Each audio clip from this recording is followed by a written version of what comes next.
Hi, welcome to When Songs Mean Business. I'm your host, Steph Belcher. Today's conversation is so fun and full of laughter and joy. My guest is Erin McLendon, a singer, songwriter, vocalist from Nashville who runs an educational studio called Music on the Move. Erin is an absolute delight, and our conversation is all about real life. We talk about her running half marathons and trying to stay healthy. We talk about vocal technique, songwriting, the music that we listened to growing up, and our mutual love of Disney music. Erin's hopes and dreams of becoming a Disney princess. This is exactly the kind of conversation I was hoping to have with people when I started this podcast. I really wanted to talk to singers and songwriters and musicians and producers about their real life, and that's what happens here. So I hope you enjoy it. Please stick around to the end of the episode so you can hear Erin's most recent single, Shakin in My Boots, and check out the show notes for more info on how to follow her. Over on my Patreon page at When Songs Mean Business, you can find the video version of this conversation, as well as several business worksheets and lessons.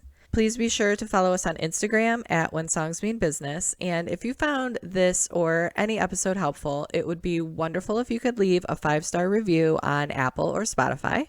If you ever want to reach out to me directly, head over to stephbelcher.com and shoot me an email. All right, let's dive into When Songs Mean Business.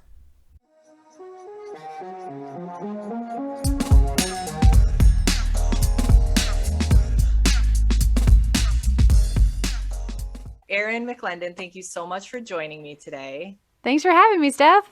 I'm so excited to chat with you. I was just listening to your music right before I logged into the Zoom call, and I absolutely love it. I love your vocals. I love the country, Americana, rock and roll style. I love the lyrics. So thank you. Yeah, thank you for writing music. Keep it up. Thank you for listening. That's the more important part. I'm happy to listen. That's my whole thing. So tell me a little bit about yourself, how you got started in music. I love to start at the beginning. When was way back in the beginning? Yeah. I can imagine you as like a toddler who knew you were going to be into music. Is that accurate? No, actually. Oh, tell me your story. Shockingly.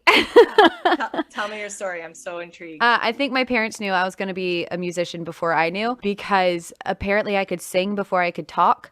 I would just like make up little gibberish baby songs. Obviously, I don't remember that. But also, I knew I had a pretty powerful voice when I would consistently set off our glass break detector in our house.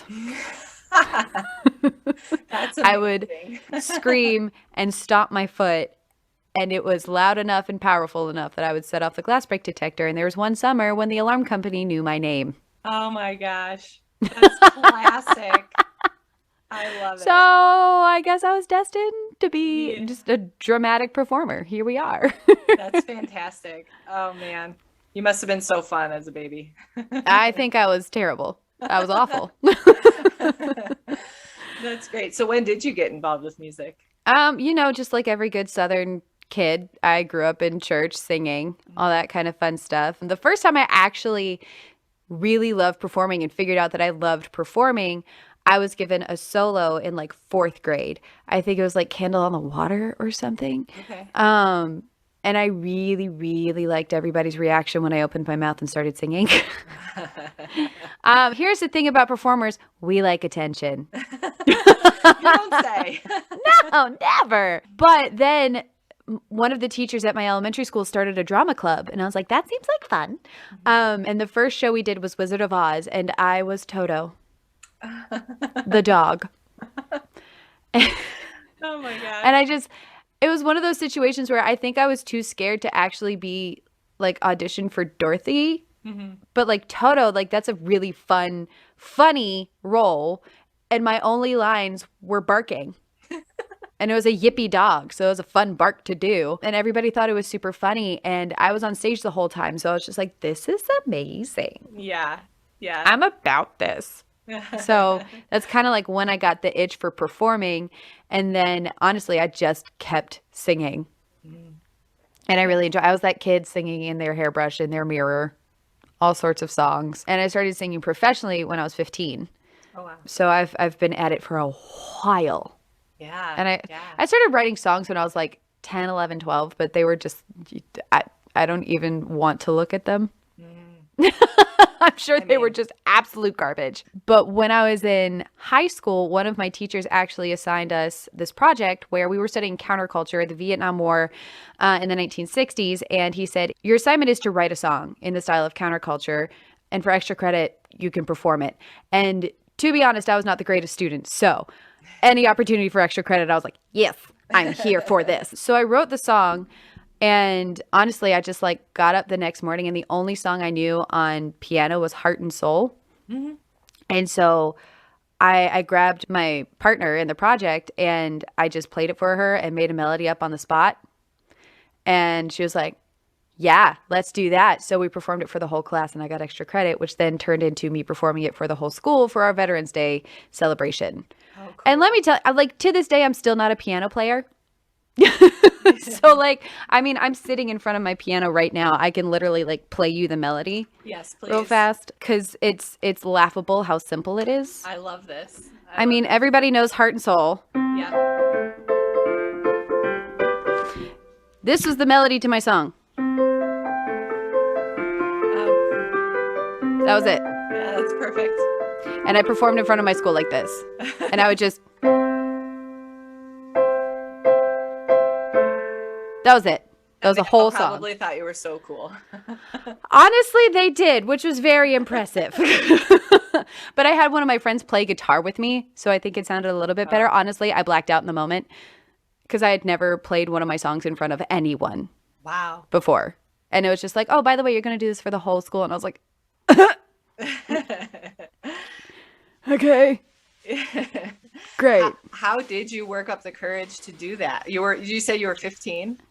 Yeah. Yeah, I think I was either 15. It was my junior year of high school, and I was young for my year, so I was either 15 or 16. What did you tell yourself in that moment? Stare at the piano. Stare at the piano and don't mess up. Oh, yeah. I don't think I ever looked up from the piano. Not once. That's okay. That's whatever gets you through it, man. Can you look up from the piano now? I honestly, like when I play guitar. I don't play piano. I use my piano. So when you're a music major, which I was, you have to learn piano. You have to take class piano. And so I play well enough to teach voice. And I play well enough to like, when I'm songwriting and I can't figure out a chord, I can figure it out on piano and be like, oh, that's this. Yeah. Because my guitar skills are that of a songwriter, you know? Yeah. They're getting better. My business partner is a guitar teacher, so she does teach me little tricks here and there, which is very helpful, especially since she's one of my guitarists in my band. And I'm on stage and I'm like, we're rehearsing. And I'm like, how do I do this? She's like, oh, go here. It's like, great. Awesome. Thank you. Yeah. That is a really, really helpful thing to have right next to you on stage. So high school, starting to establish your chops, starting to fall in love with the process. Did you know that you wanted to go to college for music? I honestly didn't know it was an option until I started visiting schools. Wow. Okay. Here's a shocking number for you. So I have an older brother and he was a year ahead of me in school. So I went to all of his college visits. Yeah. And then the next year I did all of mine. And my school actually did a college tour that summer that you could go on, and you visited 10 schools in a week. So the final number for Erin visiting schools was 22. Ooh. Jeez, Pete. You saw the ball. Wow. I did. I originally thought honestly, still kind of want to do it, even though I'm not in college anymore. But I heard about the Disney college program.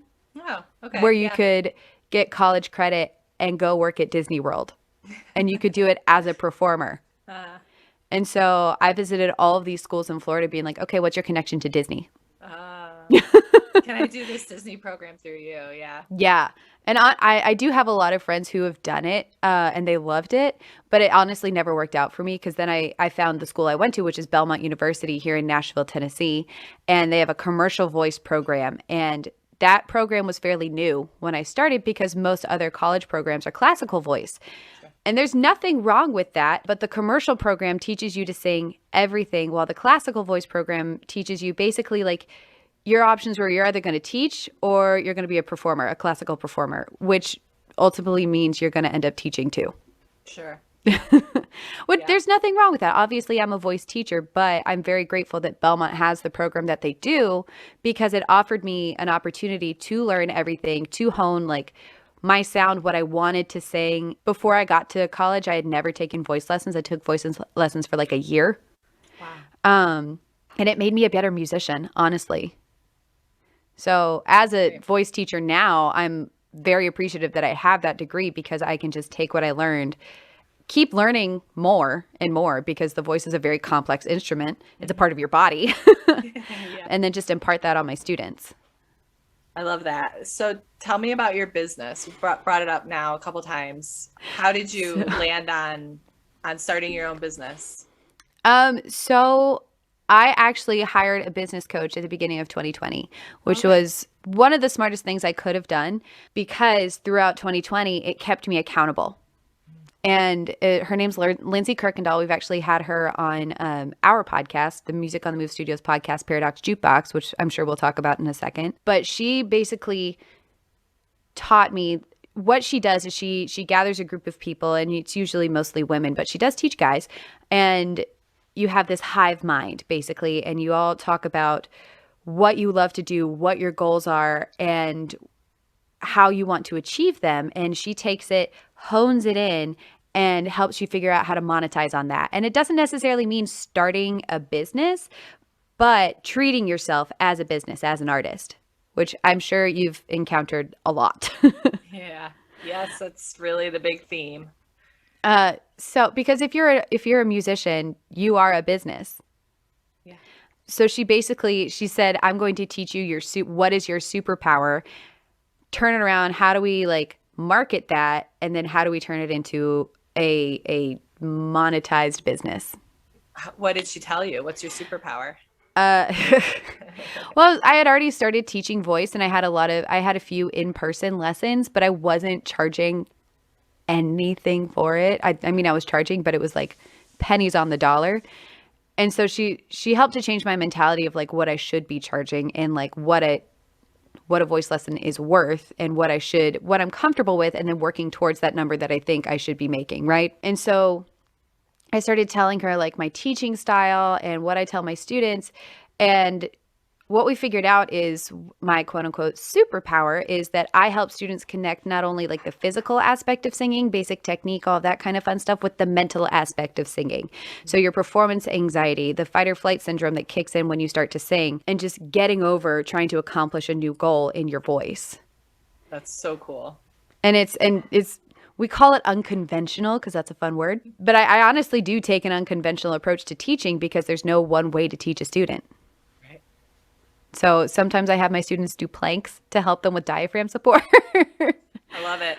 I have them plug their nose to help open up everything. Like there's all these different ways to help them teach the same thing, but it's really enjoyable. So I started Music on the Move Studios because in 2020, obviously a pandemic hit. It did. And in-person lessons stopped. They did. Live music stopped. I had this all-female showcase that I was doing at Nashville's Exit Inn. And it was the all-female band, the Hellcats, which is my band, an all-female lineup. And then we have these all-female pop-up shops of female-owned small businesses in Nashville. And they range from everything from like travel agents. We had defense coaches. We had hairstylists, boutiques, candle makers. What's it called? The Emotion Code. We had this one girl who works on, it's a different kind of therapy, connecting with like your emotions and all that kind of stuff and releasing them. Oh, that sounds great. Yeah, no, just all these different kinds of vendors because Nashville's full of female entrepreneurs. And so it was kind of my way of showing everybody who they were on stage and off stage. But obviously those shut down. And so when that's how my business partner and I met, was doing those showcases. She was one of my Hellcats. So she and I started trading lessons because she actually lives in Ohio. So they were already virtual. She wanted to get better at voice. I wanted to get better at guitar. And then when the pandemic hit, we decided to combine forces and create this studio and also start promoting ourselves as a virtual studio. And through that, I was just like, why don't we just take the showcases, the studio, and just start promoting everything at once? And Music on the Move Studios is the overall umbrella company over all the things that we do. And that's when Caitie said, her name's Caitie Thompson. I don't think I've mentioned her name once. Apologies to Caitie. But she said, hey, I want to start a podcast. And I said, great, let's do it. Why not? So our agreement was the showcases are my baby. The podcast is her baby. We obviously ask each other's opinions on things, but it's like these are our respective like passions.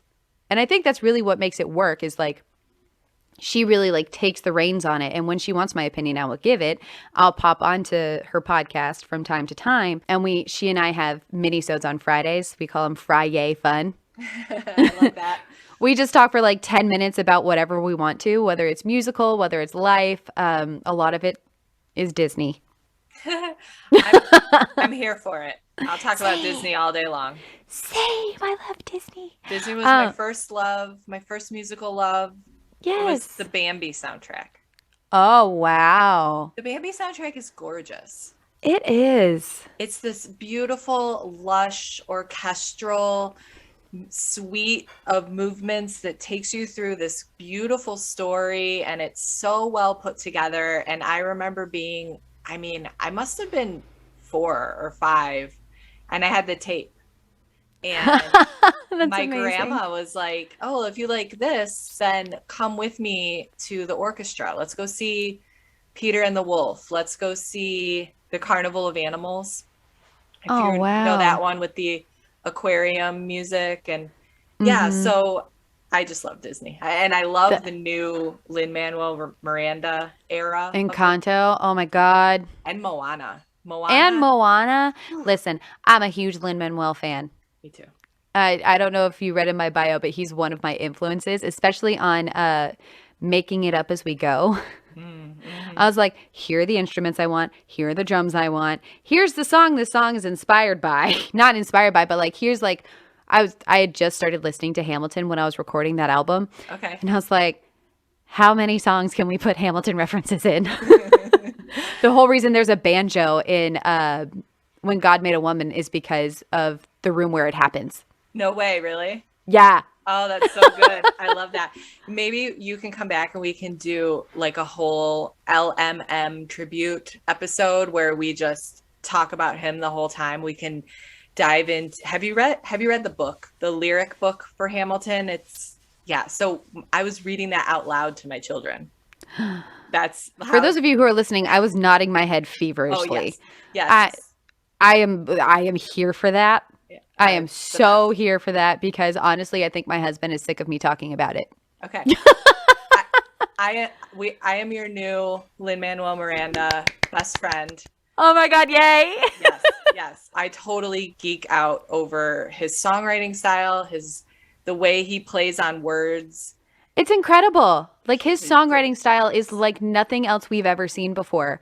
And the fact that he puts it into musicals, the fact that he takes his very distinct hip hop style and like places it into something that like has never seen that before. Not that there's never been rap on Broadway, but like there's never been it like he does it, you know? Yeah, he's a genius. He's an absolute legend.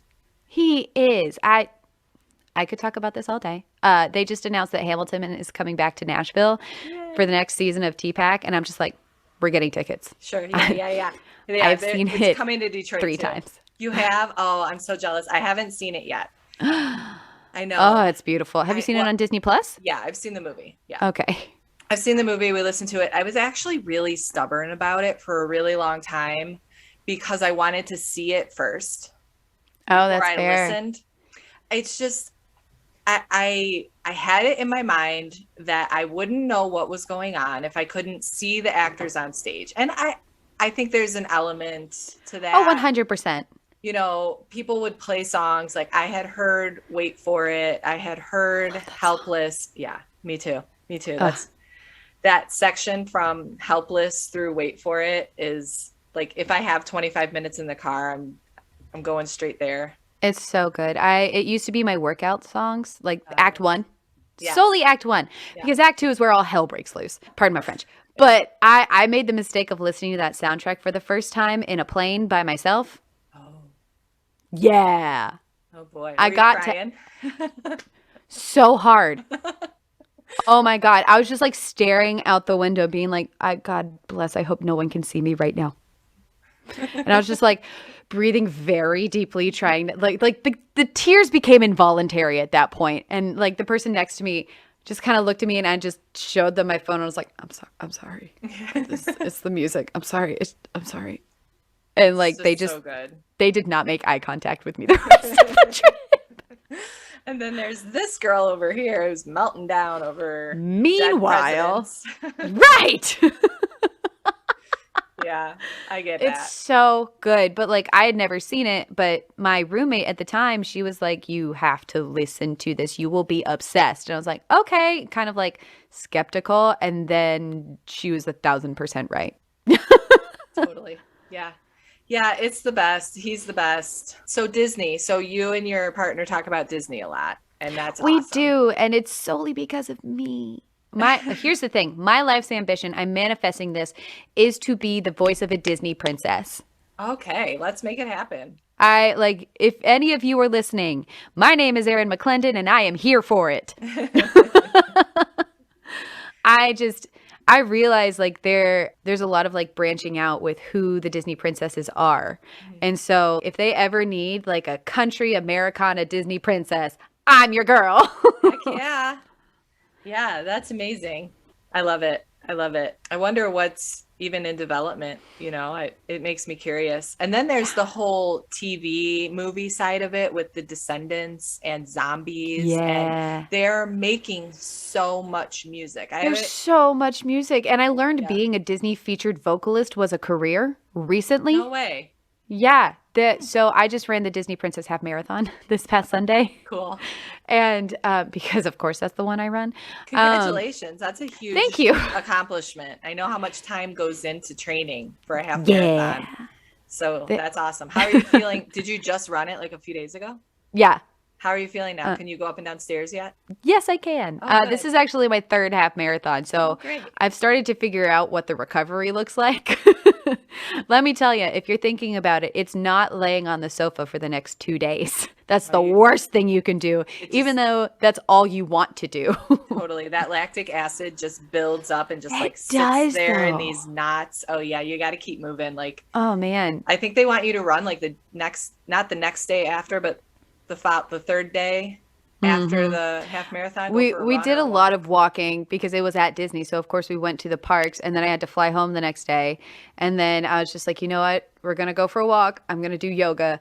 That's it. My workouts this whole week have just been like very low impact and just based on stretching. But back to the featured vocalist. So at half marathons, they usually sing the national anthem before the race starts. So they introduced her. They're like, I forget her name, but she said, here's a featured blah, blah, blah, blah, blah, featured Disney vocalist. And my a light bulb immediately went off. I was like, how do I get that? Yeah. How do I do that? Where is that? I love it. I love it. So let's talk a little bit more about your studio. I have a couple questions. You said it was a virtual studio. What does that mean? So all of my lessons are either via Zoom or FaceTime. And that was a pandemic thing, but honestly, it's just become a convenience thing. And I've offered to my local students, I say, hey, if you want to come to my house and have a lesson, you can. They're like, honestly, it's just easier for me to come home. And then I can just one of my adult students was like, I just change into my pajamas and set up my phone and then I'm ready. I'm like, okay. Yeah, whatever you're comfortable with. Yeah, because I don't make my students dress up for lessons. I obviously come comfortable, come ready to sing, because I know some teachers have their students dress up, look nice, look the part, and that's not my bag. If you want to be a performer, I'll help you with that. But if you're just singing to sing, I will also help you with that. So, and the great thing about virtual lessons is I have students all over the country. That's cool. Yeah, and it's just become, it's grown far more. The pandemic has been awful for many, many people. For me, it actually grew my business. That's great. And I'm not saying I took advantage of a pandemic. I just kind of took advantage of the cards I was dealt. Oh, totally. I think there's a lot of people making music at home that agree with you on that. Yeah. We actually had an episode yesterday that we were recording with a friend of mine from Belmont, who's now a songwriter, Keelan Donovan. And he said, I've become a stay-at-home dad, and it's great. He can work, write music, release music. If it makes sense for him to go play shows, he will. But other than that, he's just at home with his 2 kids, and his 2 kids are young. So it's important. Yeah. Yeah, I have So, 3 kids myself, and I yeah. became a stay-at-home mom after working for their entire lives, and I'm super grateful for that time that I got to Yeah. spend with them. Yeah. But yeah, the studio is virtual. Caitie teaches virtual. And then we offer we were doing monthly webinars and then we realized that was too much. So now we just do them when we have something to offer. And then we do quarterly showcases with our students over Zoom Oh, cool. because they are from all over the country and because they're kids, it gives them this some sense of community within the studio to watch what everybody's been working on. It gives them something to work towards and they all get to meet each other and cheer each other on. It's really fun just to watch like the little chat box go, yeah, you're doing so good. Oh my gosh, you totally hit that note great. Like it's been so sweet and so fun. I love that. I want to come to one. Yeah. That sounds like so much fun. Yeah. I love it. So you mentioned something that I want to dive a little bit deeper into. You know, off the cuff said, if you're just want to sing, then just sing. But there's a difference between singing and performing. Oh yeah. Can we talk about that a little bit? Because that's such an important concept to wrap your brain around as a performer, that you can't just stand up there and open your mouth. You have to tell a story and put on a show and have it be a performance. And so tell me a little bit about your experience, you know, getting to that understanding. Yeah. So as a performer, let me start with just singing first. Let me gather those thoughts. As a singer, you know, if you're just singing throughout your house, you just kind of open your mouth and you start going. And I have students who that's all they want to do. They just want to be better at singing because they love doing it and they never knew like the mechanics behind it. And that's totally fine. And then I have students who want to be songwriters and students who want to perform. And the difference between just singing like around your house, in your car, in the shower, and performing is you have to emote everything happening in the song and send it to the people who are watching and listening. And that's not just in your voice, that's in your body language, that's in your expressions, and within your voice, it's the dynamics you push, it's the things you emphasize, it's the tone that you give. It's all these different elements. So like if I'm singing like if you're happy and you know it, clap your hands, I'm going to have a bright tone. If you're happy and you know it, clap your hands. Like it's this bright happy thing, whereas opposed to like I'm singing rain, rain, go away. You mentioned nursery rhymes. That's where my head's at.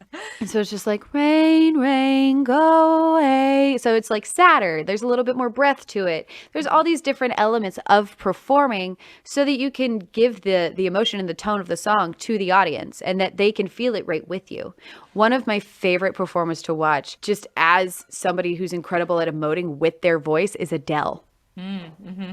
She pours everything she has into the notes that she's singing in that moment. Mm-hmm. One of my favorite videos of hers is when the sound system goes off.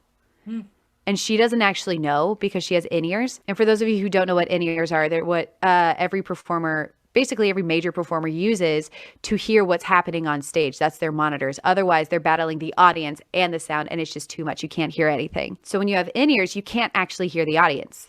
You just hear what's happening within your ears. So she didn't realize it. She can still hear the band. She can hear herself. She's singing to the microphone, but the main speakers that the audience can hear, gone. Oh. They've just gone out video. completely. I gotta go check it out. Oh, it's an amazing video. And she's still singing, and everyone can still hear her because they all go dead silent just to hear her. And it's this incredible video because she's still giving it her all. Yeah. And everyone was there for it because I don't think they realized that she didn't know. And then at the end of the video, she goes, what happened? The PA went off. She's just like, in true Adele fashion, she's like, what? Yeah, she's so cute. She is. I actually think she's really hard to sing along with for that exact reason. You have to really memorize exactly what she's doing. And I find myself not listening to her as much as I listen to people that I can sing along with, because it's like, I can't emulate her. I can't do Adele.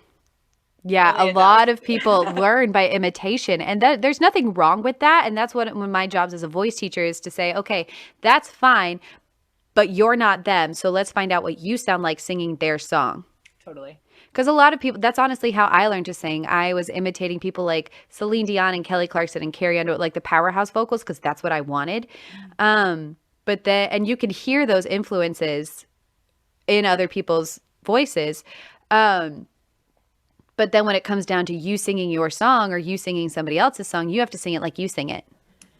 And if you don't have the power like Adele does, then maybe like either lower the key or pick a different song. Mm-hmm. Do you help people with arrangements for stuff like that if there's something they want to sing? I will put it in their hands to find an arrangement that fits for them. I'll tell them what key to look for. Okay. But I personally don't arrange songs. Like I won't record something for them because it won't be it's a lot of work. The quality they want. Yeah. I know my limits, but I do help them figure out what key would work best for them. And honestly, if they pick a song and it's a behemoth of a song, because I have one student, she's all about Whitney Houston and Celine Dion and Mariah Carey. And I'm like, okay, you got to understand, you're not going to sound like them. You're going to sound like you, but I will help you sound like you and get some power behind it. Mm-hmm. I love that. What about performing on stage? Did your drama experience in high school help you develop stage presence? Yes, absolutely. The thing about performing is if you're a shy human, you need to fake it till you make it. You just need to like put on a character. Beyonce's is Sasha Fierce. We all know about Sasha Fierce. And then the thing is, most performers are incredibly introverted humans. Carrie Underwood, for example, is a very shy person. I think she's gotten better at it, but she's uncomfortable talking about herself. It's funny how it works like that. Right. And to be honest, like I am also uncomfortable talking about myself, but that's the purpose of this podcast. So it's one of those things like, you got to get over it. Yeah. And I try to create a safe space for that. You know, part of the reason that I even created this podcast is because I was working as a tax preparer. And if you've ever sat with anybody and gotten your taxes done, it's an incredibly intimate experience because I'm talking about your entire life. Yeah. I'm talking about your marital status. Is it still intact? I'm talking about your dependents. Do you have kids? Do you not have kids? That in and of itself is an intimate conversation. I was talking with clients, leading them through an IVF journey, and, that could be written off. Yeah, stuff like that.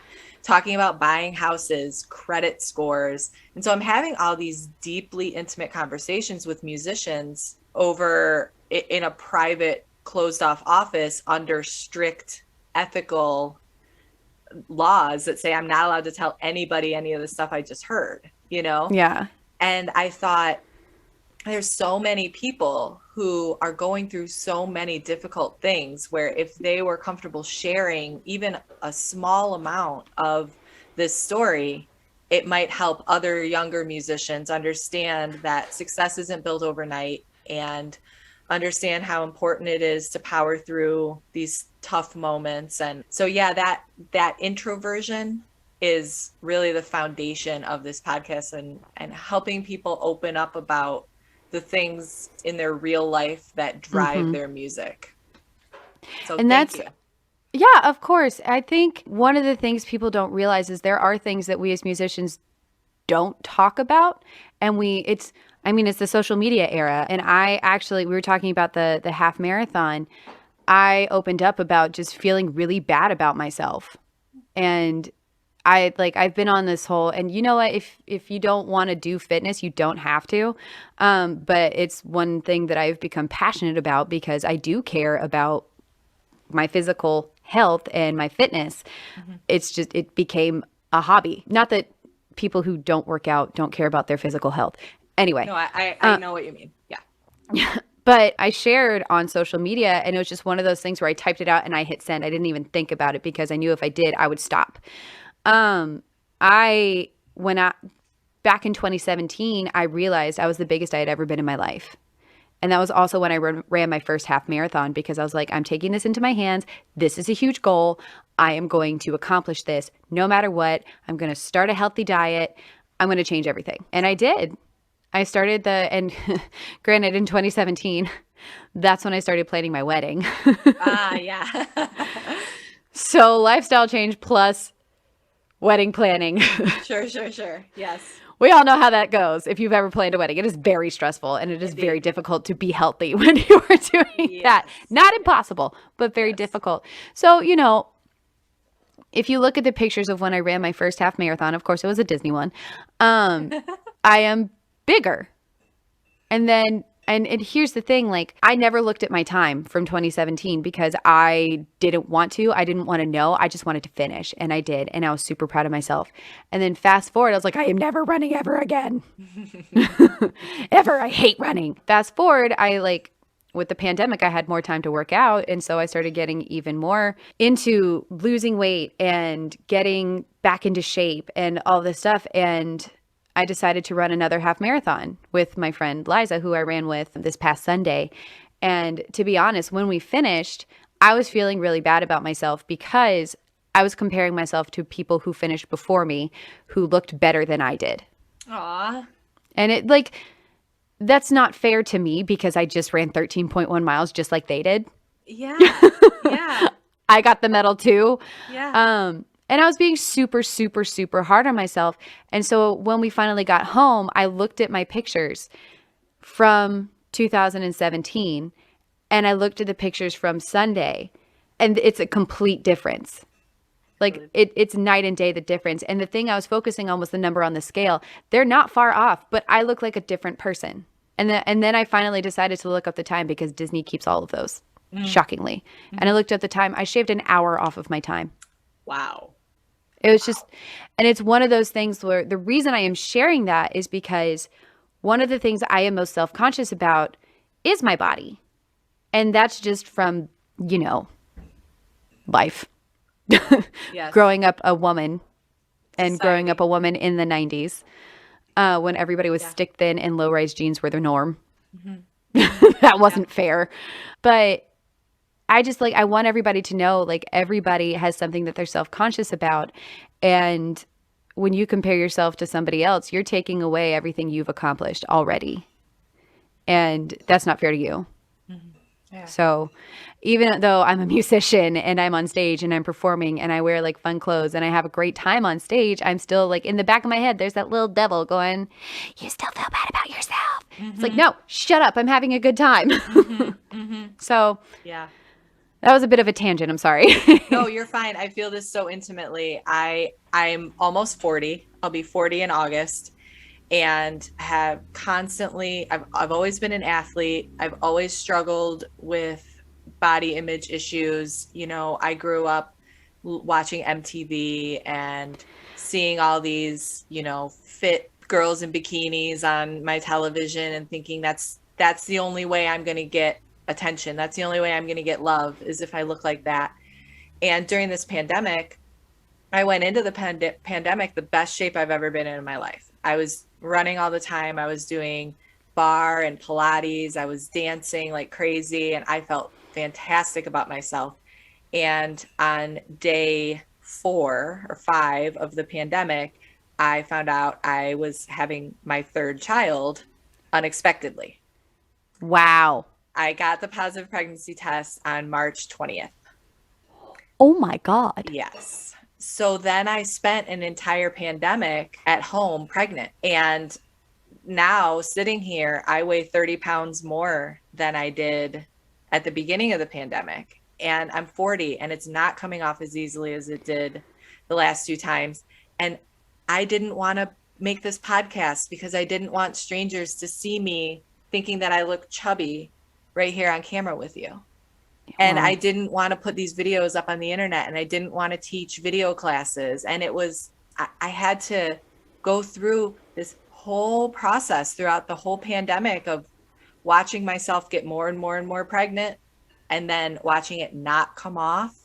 And it is a constant battle. And I always like to say, the only way out is through. Mm-hmm. And I just had to just keep walking. I'm I have a story to tell. I have a mission. I have a voice. And I'm not going to let the fact that my body is bigger than it used to be derail me from my mission. I can't. Exactly. But I have the filter on, the beauty filter. And the pretty filter.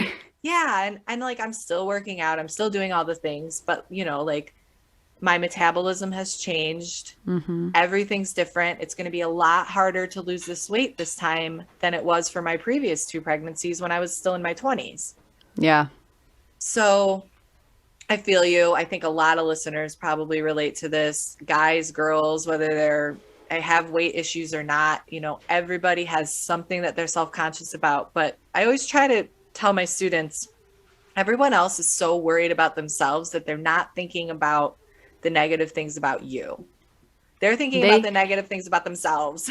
Yeah. They don't have time to think about the negative things you are already thinking about yourself. So why waste time on thinking that? Yeah. One of my best friends, my bar teacher, actually, her name's Melissa, and I love her so much. She told me one time I was feeling really bad about myself. And she said, Steph, you are a ray of sunlight. Just don't you see that?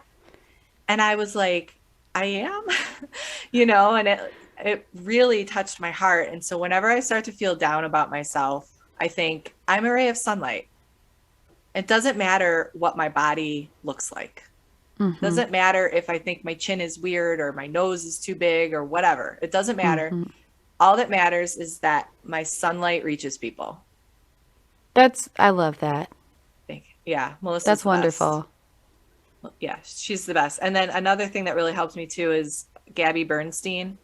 She always talks about, she's a podcast host too, and she's an author. She always talks about, I am not a body, I'm a soul. And I am free. I really love that one too. I love that. I think this is such an important topic. Do you get into this with your students? Do they ever come to you with these kinds of insecurities? Yes and no. I have some teenage students who the insecurities come more from what they're afraid about in their own vocal ability and in their own ability. And I have been talking to some of my older students about like being fit and getting in shape and how doing physical activity only helps your voice get better. Because whenever you exercise, it oxidizes your muscles, including your vocal folds. Oh, I didn't know that. That's really interesting. Tell me more about that. So that's pretty much it. Whenever you work out, like your muscles get oxidized. That's why you feel so nice after. Like the whole endorphin exercise gives you endorphins. Endorphins make you happy, and happy people don't kill their husbands. They just don't. Just don't. That's my favorite movie of all time. I know. Love that movie. But it's also like Legally Blonde for people who didn't know. Oh, yes, it's Legally Blonde. We love Reese Witherspoon. Yeah. But that also directly affects your voice, and it gives you better lung capacity. It helps to it's whenever I go for a run and then I have to turn around and teach, I always have more energy as well. My voice comes out clear. You still have to warm up because just because you ran doesn't mean it warmed up your voice. Sure. Because your voice wasn't doing anything while you were running. But just any sort of physical exercise and also just water, that helps your voice. Eating correctly helps your voice. Dairy is not good for your voice. Dairy's not good for anything. I love it though. I love cheese. I know. I do too. I love ice cream. But it's not good for your voice. Sugar is not good for your voice. Like sugary drinks, margaritas, not great for your voice. Alcohol, not great for your voice. Like all these things that we all love. Right? Even coffee is not good for your voice, but we all drink it anyway. Like water is great for you, and just like living a healthier lifestyle, it directly helps your voice. But it's not and I tell them like whatever physical activity is comfortable for you. I'm not going to sit here and tell you need to work out 30 minutes a day every single day. You need to lose this. That's not my job. Mm-hmm. My job is to teach you how to have a better voice, and this is one way to do it. Mm-hmm.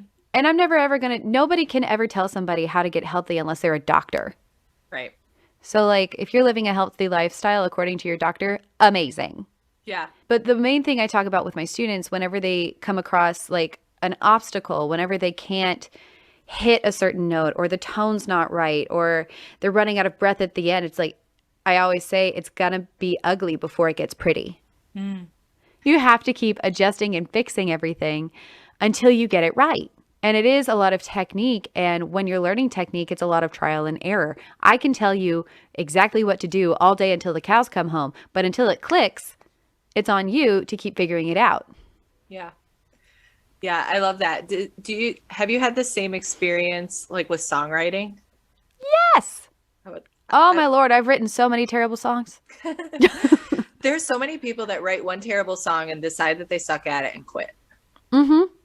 It's honestly like you're not going to write a hit every time you sit down to write a song. You just aren't. And some songs you write, you love, and they might not be right for you. Yeah. or for your brand. Yeah. Do you license your songs to other people? Not yet. No. I haven't yet. I have I've co-written with a lot of people, and they've turned around and released them, but I haven't licensed them yet.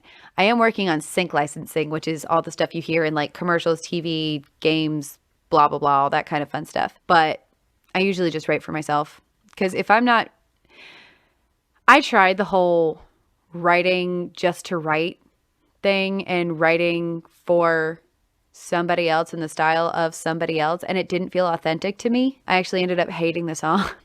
It's like hitting your head against a brick wall when you're doing that. I can't do it. If it's not for you, then at least you tried. If I'm writing something, try. If I'm writing something that I'm like feeling and it's really not in my style, but like I'm feeling it, that's one thing. But if I'm writing something with somebody I'm not vibing with, the style is completely off brand for me, or it's just nothing I've ever done before, and it's not a style that I like. Like, I'm going to be honest. I don't like bubblegum pop. Okay. I just don't. Mm-hmm. It's not my vibe. So I'm probably not going to write it. There's other songs. Like, I don't like metal. I'm not going to write a metal song. Yeah. Like that kind of thing. Do I write just country and Americana? Mostly, yes, but it's not all that I write. So it's important, like when you're a songwriter, keep going until you find your voice, your distinct songwriting voice. It may not be the same from song to song, and that's okay. Mm-hmm. But you are also going to write some flops. And once you get them out, they're done. Move on. Mm-hmm. Yeah, and if you hate the whole song, you save the parts that you like. Yeah. Use them later. You don't have Oh my God, to I have scrap notebooks on notebooks on notebooks of crappy songs. But they're like, the reason I started the song was because of a lyric that I liked. Right. Yeah. Right. Yeah. That's really good advice. What did you grow up listening to? Oh man, everything. Like you, Disney.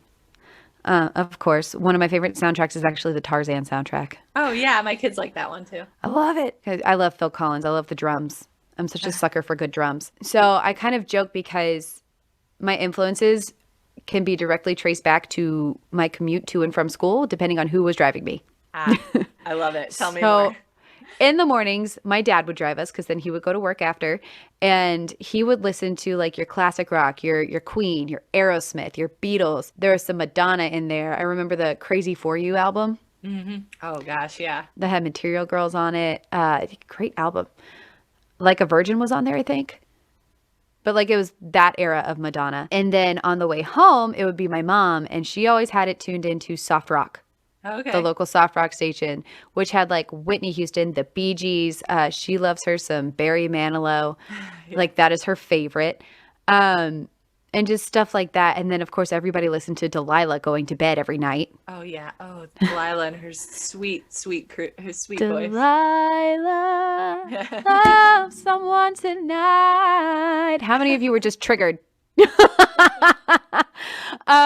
But I listened to that, and then also like I would listen to, my parents would take us to the local off-Broadway theater, and so we go see shows. So I would listen to those. I would listen to a lot of country music, like the 90s country, like Toby Keith, Shania Twain, Reba. Oh yeah. We love us some Reba. Yes. And then of course I was a kid in the 90s, so there was NSYNC, there's Backstreet Boys, Christina Aguilera, and Britney Spears. Mm-hmm. Mm-hmm. Like, it's just like I would listen to anything and everything. If somebody suggested something to me, I would listen to it. I love it. Yeah. That's such a great attitude. And yeah, I'm pretty much the same way. I grew up, being fed classic rock from my dad, Pink Floyd, Emerson, Lake and Palmer, Queen, the Beatles, all those. Like he would get pretty proggy sometimes. So we would it would dive into like, it was like math rock almost. Math rock. Yeah. And then my mom was like Dan Fogelberg, Jim Croce, James Taylor, Carole I King. love James Taylor. Yeah. All the songwriting, that's like through my mom, I really learned about storytelling through songs, especially Dan Fogelberg. I don't know if you've ever listened to him, but he has this one song called Leader of the Band that talks about his dad. And I was like 8 or 9 or 10, and I was deeply moved by this song about this man's dad, and I started to realize how deep you can go in storytelling when you are able to do it in a song form. Mm-hmm. Yeah. I listen to a lot of James Taylor because I'm from North Carolina. So, and he is also, okay. He is. Fun fact, he got kicked out of my high school. Oh, no way. Yeah, so I'm from Durham, North Carolina, which is a hop, skip, and a jump from Chapel Hill. If you're a sports fan, you know Duke and UNC, or those are the towns. I'm a huge Duke fan. Coach K's last home game is this Saturday. I am not prepared, and I am not okay. Is he retiring? Yeah. Oh, Coach K. It's been a long time. He must have been in that job for like 30 years. Wow. 40 years, I think. I think it's like 40, 50 years. It's been a long time. I am not prepared to discuss it. Okay. All right. We'll dive in next time. Next time. No, it's just, we're talking about music, not basketball. Yeah. I have some friends who have a music and basketball podcast. I will introduce you. Oh my God, I need to be friends with that. It's called Hoop Tones. Stop it. No, Hoop Tones. That's a great title. But so since they're so close together, the school I went to had a lot of people from Durham and Chapel Hill, and James Taylor went to my school, and he got kicked out for smoking weed on top of one of the buildings. That's hilarious. Yeah, my English teacher told us that. We're just like, what?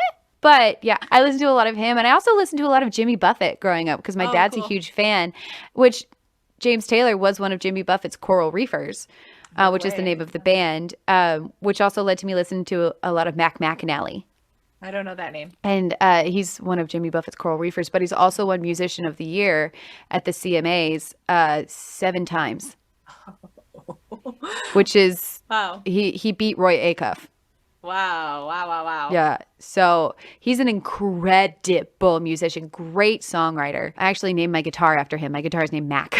Nice. That's People so cool. just assume it's because of my last name. I'm like, no, it's for Mac McAnally. That's so cool. Is he in Nashville?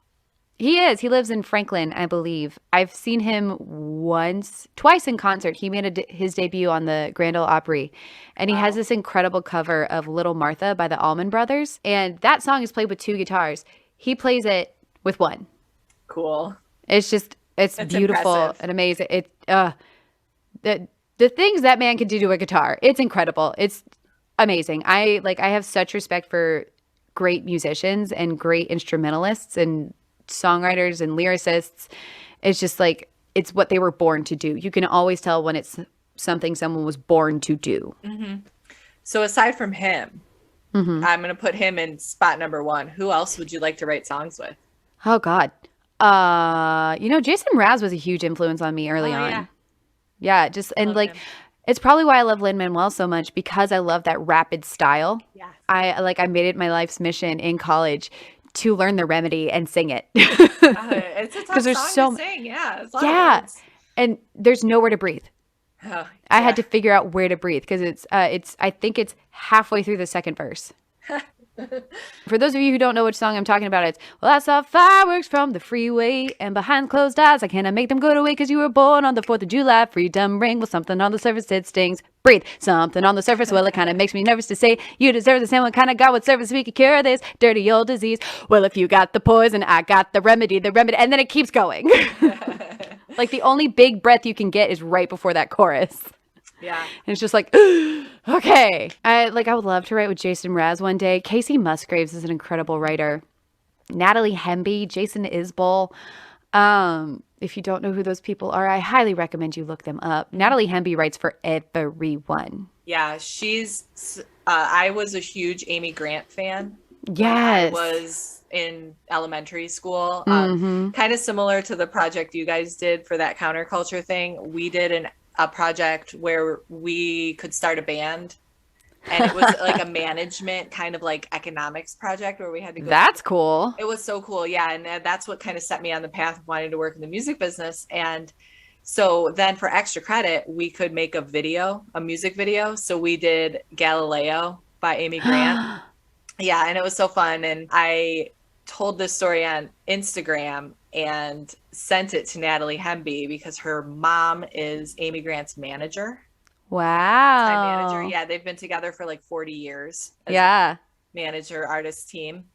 So anyway, I reached out to her on Instagram, and so now we kind of like chat every once in a while. But she is such a powerful writer, and she writes for so many people that you that you listen to every day and you don't even know she's on the track. Right. Yeah, Right. She is. Brandy Carlisle's another. When Brandy Carlisle, Natalie Hemby, Amanda Pearlshires, and Maren Morris all teamed up for the High Women, I was like, yes, this is what I am here for. Yeah, I love Maren Morris too. She's a really gorgeous songwriter.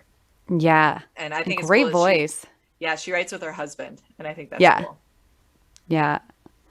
I'll come to Nashville really cool. Sometime. We can hang out. Yes, please. Yeah. I'll show you all the spots that don't suck.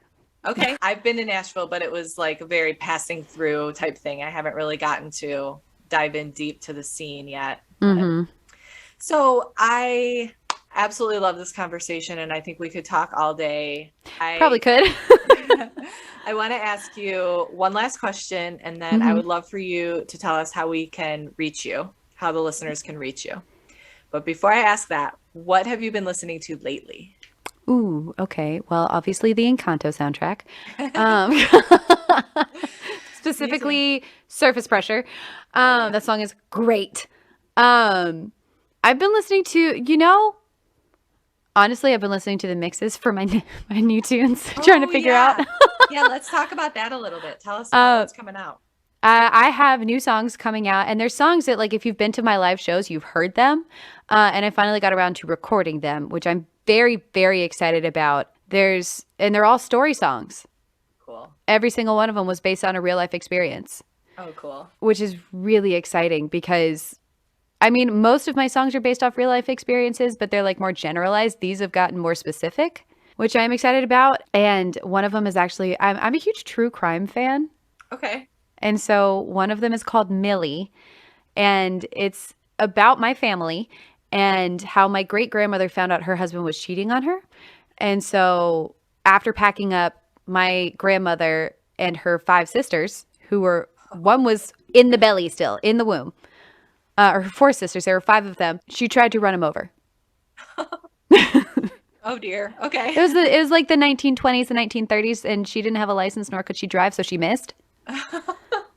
And she packed up everybody and moved them back home to Florida and raised them, and then eventually moved to Georgia, which was where my whole family is from and where I was born. And just like all of the things that ensue after that, because that's not the end of the story. I was told I had to change all of the names. Okay. But which is honestly for the better, because neither one of their names rhymed with anything. Okay.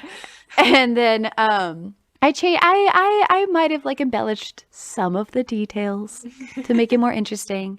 But when my mom told me that story, I was like, oh my God, I'm going to write a song about it. And then I wasn't allowed to release it until it was approved. By the family? Yeah. Oh, that's funny.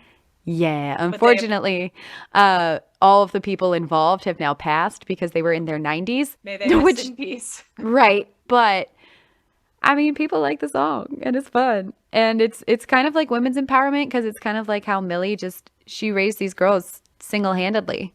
She got a job in the 1920s and 30s, which women didn't do. Yeah. So anyway, that's on there.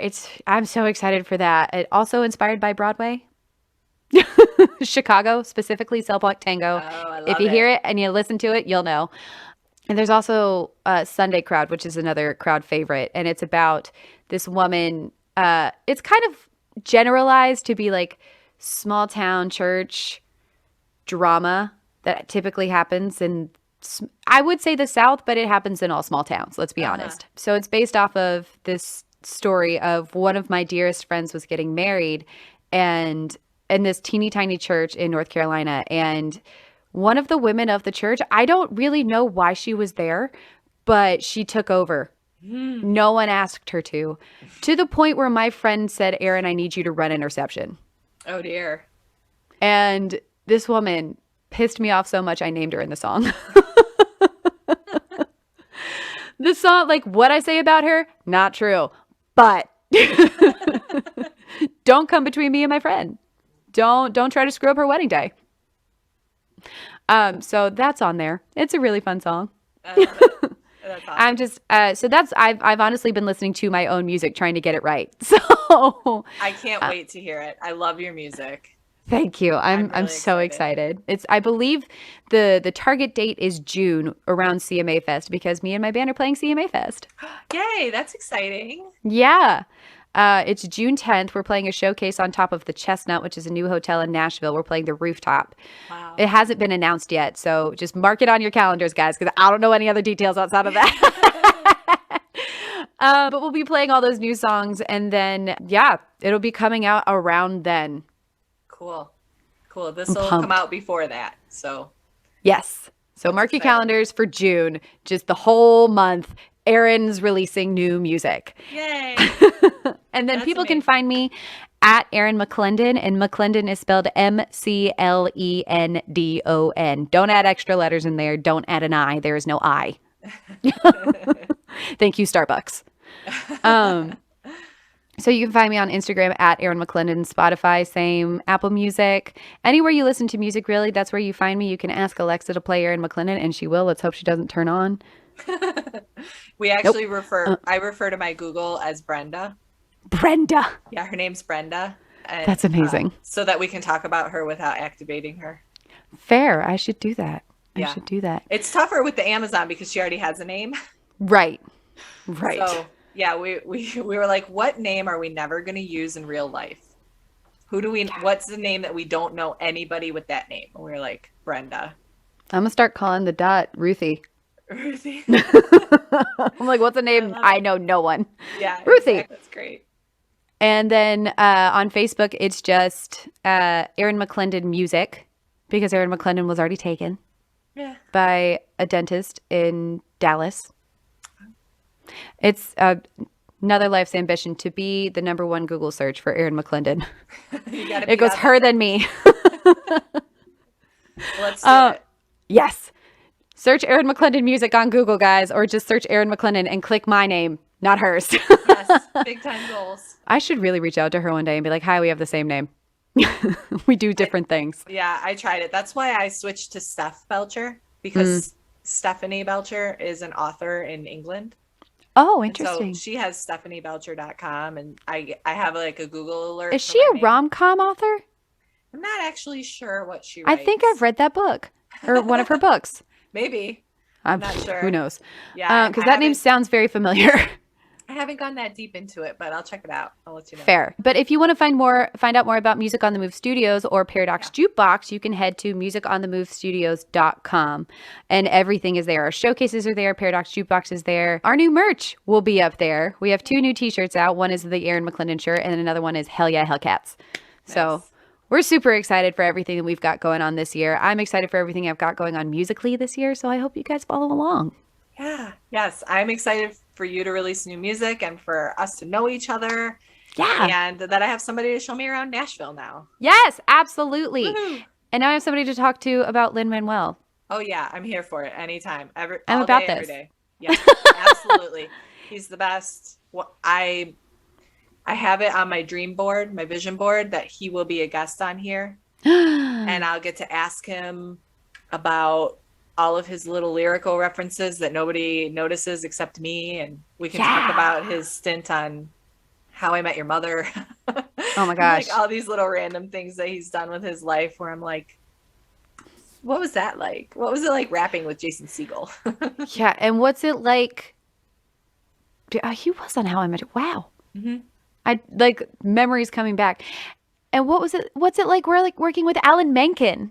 Yeah. That's my biggest question. Like, he is the Disney composer, and now Lin Manuel is also the Disney composer. Like, what is that like? Okay, sorry. I'm going to go listen to the Moana soundtrack right now.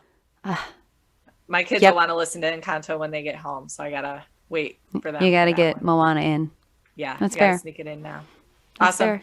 You're amazing. Thank you so much. You are too. For coming Thank you for having me. You're welcome. This is going to be an amazing year for you. I'm so excited to watch. Thank you. I'm so excited. I'm excited for you. I'm going to start manifesting you getting Lin Manuel Miranda on your podcast so I can have 6 degrees of separation. It's a very selfish want, but you can come. You'll come be my co-host that day.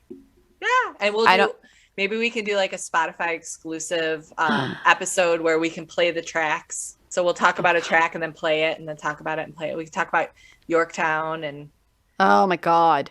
Yeah. Girl, we do not have time right now. I am here for it. I am ready for it. I will start studying now. You're awesome. Thank you so much. You too. Thanks, Steph.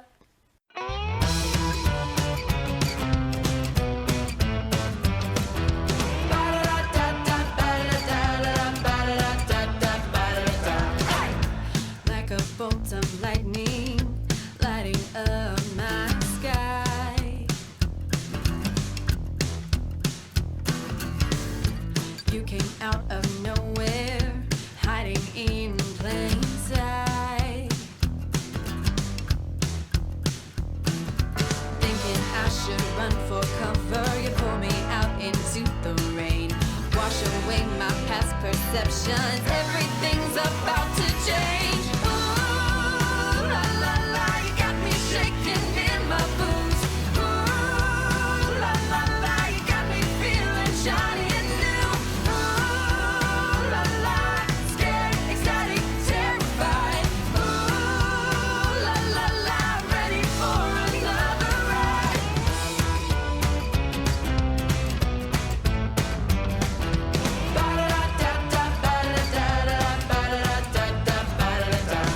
All these bees of butterflies, every time I look into your eyes, those deep blue eyes, I can feel them swirling, churning, stirring up these dreamings in my mind.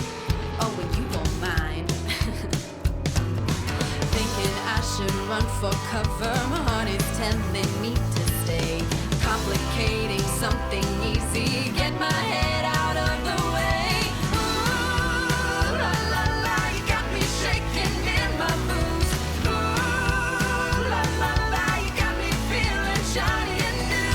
Ooh, la la, scared, excited, terrified. Ooh, la la la, ready for another ride. Ba-da-da-da-da, ba-da-da-da-da, ba-da-da-da-da, ba-da-da-da.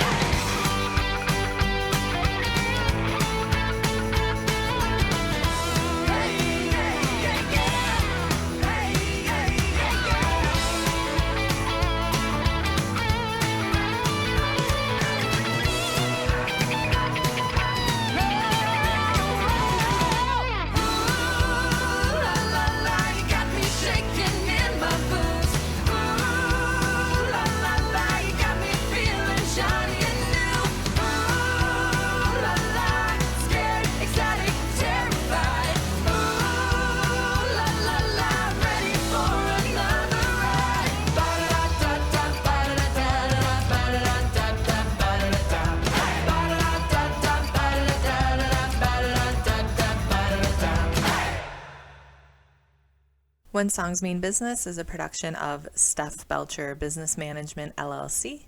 This episode was hosted, edited, and produced by me, Steph Belcher. Please make sure to join us in our Facebook group, When Songs Mean Business, and follow us on Instagram at When Songs Mean Business. As always, thank you to The Dropout for the break music. Thank you so much for listening, and have a wonderful day.